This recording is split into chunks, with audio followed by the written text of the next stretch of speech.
मगर ये फैसला साबित करता है कि राम जन्मभूमि पर बाबरी मस्जिद नहीं बनी थी, ये बाबरी मस्जिद ही थी जिसके नीचे कोई मंदिर नहीं था, और ये हमारी जमीन गैर मुस्लिमों को दी गई है, अखाड़े वालों को दी गई। तो अब बौद्ध धर्म के लोग भी मंदिरों के नीचे बौद्ध विहार तलाश करने लगे हैं, और उसके भी सबूत मिलेंगे कि किस किस मंदिर के नीचे बौद्ध विहार है, और बौद्ध विहार तोड़ तोड़ कर वो मंदिर बनाए गए हैं उसके भी सबूत। तो अब यही काम इस गवर्नमेंट का है कि मस्जिद तोड़ो, मंदिर तोड़ो, यहां तक कि देश तोड़ देंगे। अगर इस देश के लोगों ने भांग नहीं खाई है तो होश के नाखून लें। देखिए, हमारे जो इस वक्त चीफ जस्टिस ऑफ इंडिया है ना, बहुत समझदार आदमी है। हम तो पिछले को भी समझते थे समझदार, मगर चंदर चूड़ के बजाय चंदर चोर साबित हुआ। ये तो अजीबो गरीब काम करके गया है ये आदमी। माचिस की तीली से पूरे हिंदुस्तान में आग लगा के चला गया। अरे भाई, जब ये वर्शिप 1991 तय कर दिया सुप्रीम कोर्ट ने कि बाबरी मस्जिद के अलावा हिंदुस्तान में किसी भी धर्म का कोई धर्म स्थल 15 अगस्त 1947 में जैसा था उसको छेड़ा नहीं जा सकता। अब बाबरी मस्जिद की भी सुन लीजिए।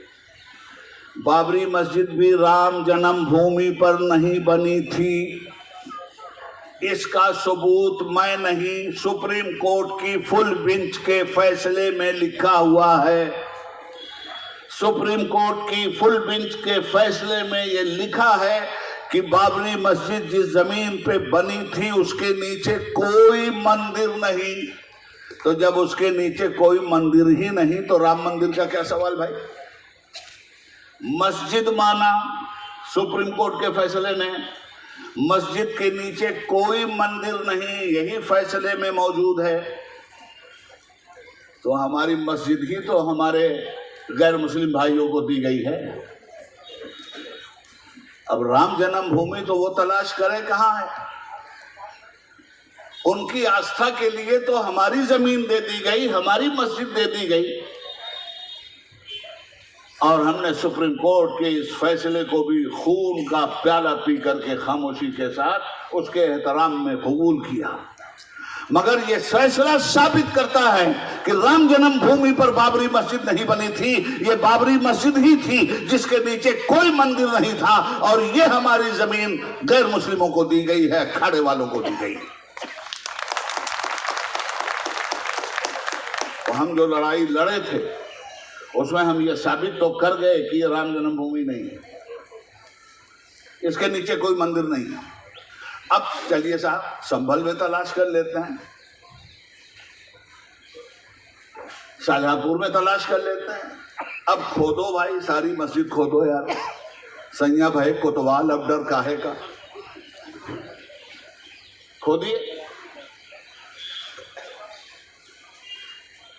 तो अगर मस्जिदों के नीचे मंदिर तलाश कर रहे हो तो अब बौद्ध धर्म के लोग भी मंदिरों के नीचे बौद्ध विहार तलाश करने लगे हैं, और उसके भी सबूत मिलेंगे कि किस किस मंदिर के नीचे बौद्ध विहार है, और बौद्ध विहार तोड़ तोड़ कर वो मंदिर बनाए गए हैं उसके भी सबूत। तो अब यही काम इस गवर्नमेंट का है कि मस्जिद तोड़ो, मंदिर तोड़ो, यहां तक कि देश तोड़ देंगे। अगर इस देश के लोगों ने भांग नहीं खाई है तो होश के नाखून लें और इन्हें पार्लियामेंट से भी बाहर निकालें। ये देश तोड़क लोग हैं, देश जोड़क लोग नहीं है। मुसलमान मुसलमान मुसलमान, जिस दिन मुसलमान नहीं रहेंगे उस दिन क्या करोगे। इनके बड़े खेल हैं। इन्हें पावर मिला मुसलमान के नाम पर, प्राइम मिनिस्टर बने मुसलमान के नाम पर, होम मिनिस्टर बने मुसलमान के नाम पर। एक मुसलमान का नाम ले लो, जो चाहो परमिशन हो जाए। कितना कीमती है मुसलमान, जरा सोचो तो सही। कितना ऊंचा मकाम मिलता है मुसलमान। अरे जब मुसलमान के नाम ही से पीएचडी हो रहे हो तो कुछ तो शर्म कर लो यार। खैर, ये लड़ाई लंबी है, संविधान के अंतर्गत लड़नी है, यह संविधान तोड़कर लड़ रहे हैं। हम संविधान की हिफाजत के साथ लड़ेंगे और इंशाअल्लाह एसडीपीआई कामयाब होगी। दुश्मन आसमां क्यों हो?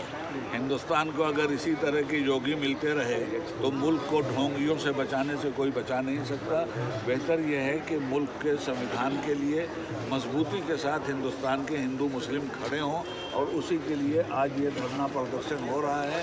संविधान बचा रहेगा तो हिंदू मुस्लिम सबकी इज्जत बची रहेगी, और संविधान अगर नहीं बचेगा और संविधान को योगी जैसे लोग इसी तरह से तोड़ते रहेंगे तो इनके तो पेट भर जाएंगे, हिंदुस्तान कंगाल हो जाएगा। संभल वाले मामले के बाद जिस तरह का एक्शन प्रशासन का वहाँ सामने आ रहा है, उत्तर प्रदेश की पूरी पुलिस को आरएसएस की चड्डीधारी फौज बना दिया है योगी जी, और पुलिस कानून के पर्दे में गुंडागर्दी कर रही है, जिसके नतीजे में ये सब कुछ आप देख रहे हैं। एक आतंकवादी होते हैं खुल्लम खुल्ला और एक आतंकवादी होते हैं कानून के पर्दे में आतंक फैलाने वाले। आतंकवादी कहते किसको हैं? जो बेकसूर लोगों को आतंकित करे वही तो आतंकवादी है। आज ये काम पुलिस कर रही है। गोली चलाई गई, साफ वीडियो सामने आया, पुलिस निकल रही है, कह रही है आपस में सरफरोशी की तमन्ना अब हमारे दिल में है। देखना है जोर कितना बाजुए कातिल में है। जितनी आज़ादी हासिल करने के लिए हिंदुओं और मुसलमानों ने कुर्बानी दी थी, उससे कहीं ज़्यादा अब आज़ादी को बचाने के लिए सबको कुर्बानी देनी पड़ेगी। हम लोग उसी सिलसिले में ये एहतजाज कर रहे हैं और कुर्बानी की राह पे हम खड़े होंगे, संघर्ष करेंगे, आंदोलन करेंगे और इस काले कानून को भी हटाएंगे और गोरे अंग्रेजों की काली औलादों को भी हटाएंगे। बस आरजू है इतनी, खाके वतन की मिट्टी रख दे कोई कफन में, मेरे भारत की मिट्टी मेरे कफन में रख करके मुझको कफना दो, बस यही मेरी इच्छा है। हम खून की किस्तें तो अदा कर चुके, लेकिन ऐ खाके वतन कर्ज अदा क्यों नहीं होता? ये सब करिश्मा शादी है हिंदू मुस्लिम नफरत फैलाने वाले एक चाय बेचने वाले, एक भगौड़े का। आप चाय बेचने वाले को भी जानते हैं और भगौड़े को भी जानते हैं। मैं चाय बेचने वाला, क्या प्यार आया आपको? बना दो बेचारे। पान बेचने वाले मर गए थे, अरे किसी पान बेचने वाले को बना दिया था यार। पूछ के तो चूना लगाता, इसने तो बिना पूछे हुए पूरे भारत को चूना लगा रखा है। हम लड़ेंगे लड़ेंगे लड़ेंगे और पूरी ताकत से लड़ेंगे। 18 साल का मेंबर पार्लियामेंट बोल रहा है, 1 साल नहीं, 2 साल नहीं, और एक सूबे से नहीं, 2 सूबे से नहीं, 6 साल यूपी से, 6 साल बिहार से और 6 साल मध्य प्रदेश से, और कंटिन्यू आया हूं और बोलता हुआ एमपी बनकर इसी पार्लियामेंट में इनके सियासी 3200 दांत मैंने तोड़े हैं।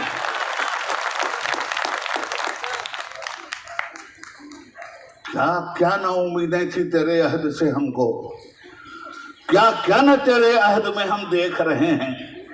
उस दौर का इब्लीस तो खुददार था, लेकिन इस दौर के शैतान को हम देख रहे हैं।